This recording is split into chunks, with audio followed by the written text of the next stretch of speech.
नाशिकमध्ये सध्या कांद्यावरून राजकारण अक्षरशः पेटले. शेतकरी रस्त्यावर उतरलेत.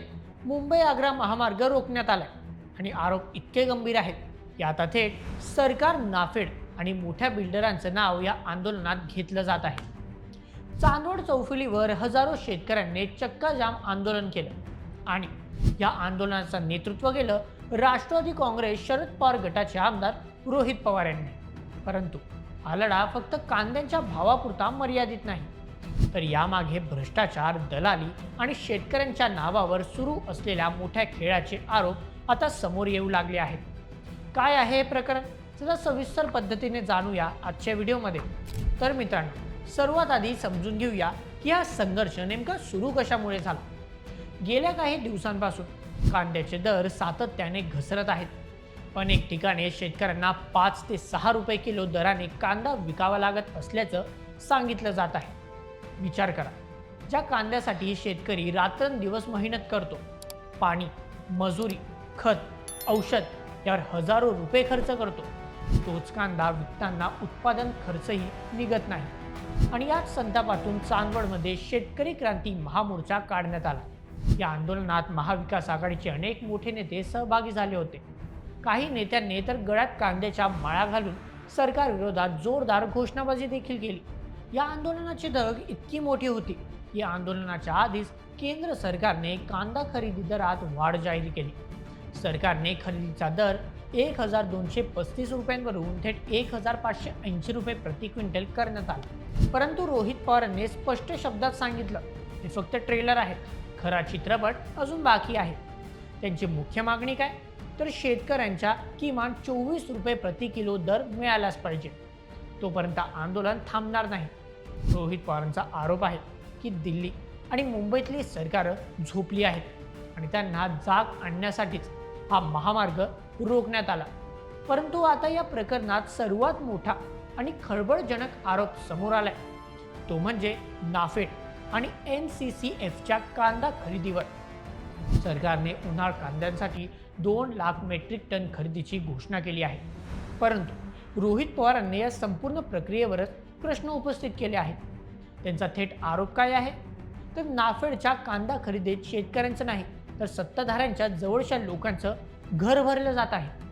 आता हे प्रकरण नेमकं काय आहे ते समजून घ्या. मध्यंतरी अनेक शेतकऱ्यांनी आपला कांदा व्यापाऱ्यांना अगदी 5 ते 6 रुपये किलो दराने विकला आणि आता काही संबंधित शेतकरी उत्पादक कंपन्या म्हणजेच FPOs हेच कांदे सरकारला जास्त दराने विकल्याचं दाखवत असल्याचा आरोप करण्यात येतोय. म्हणजे स्वस्तात कांदा खरेदी करा आणि सरकारी खरेदीत जास्त दर दाखवा, असा प्रकार सुरू असल्याचा आरोप रोहित पवारांनी केला आहे. यामध्ये मूळ शेतकऱ्यांच्या हातात काहीच राहत नाही आणि मध्ये दलाल आणि कंपन्यांचा फायदा होत असल्याचं आंदोलनकर्त्यांचं म्हणणं आहे. म्हणूनच रोहित पवारांनी मागणी केली आहे की नाफेडने थेट बाजार समित्यांमध्ये येऊन कांदा खरेदी करावी. बाजार समितीत स्पर्धा वाढेल आणि शेतकऱ्यांना योग्य भाव मिळू शकतो. इतकंच नाही तर सध्याची 2 लाख मेट्रिक टन खरेदी थेट 8 ते 10 लाख मेट्रिक टनापर्यंत वाढण्याची मागणीही करण्यात आली आहे. परंतु या आंदोलनादरम्यान आणखी एक मोठा मुद्दा समोर आला आणि तो म्हणजे नाशिक रिंग रोड प्रकल्प. रोहित पवारांनी आरोप केला आहे की सिंहस्थ कुंभमेळा आणि रिंग रोडच्या कामांमध्ये मोठ्या प्रमाणावर भ्रष्टाचार होत आहे.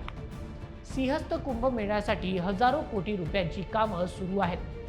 परंतु या कामांमध्ये काही मोठ्या बिल्डरांचा फायदा करून देण्यासाठी रिंग रोडचे आराखडे बदलण्यात आल्याचा आरोप आता केला जात आहे. रिंग रोडसाठी ज्या शेतकऱ्यांच्या जमिनी जाणार आहेत त्या शेतकऱ्यांनी गोदा घाटावर आमरण उपोषण सुरू केलं आहे. रोहित पवारांनी या आंदोलनाची भेट घेतली आणि थेट मंत्री गिरीश महाजन यांच्यात गंभीर आरोप केले. त्यांच्या म्हणण्यानुसार काही मोठे बिल्डर आणि आर्थिकदृष्ट्या ताकदवान लोकांना फायदा व्हावा म्हणून रिंग रोडचा मार्ग बदलण्यात आला.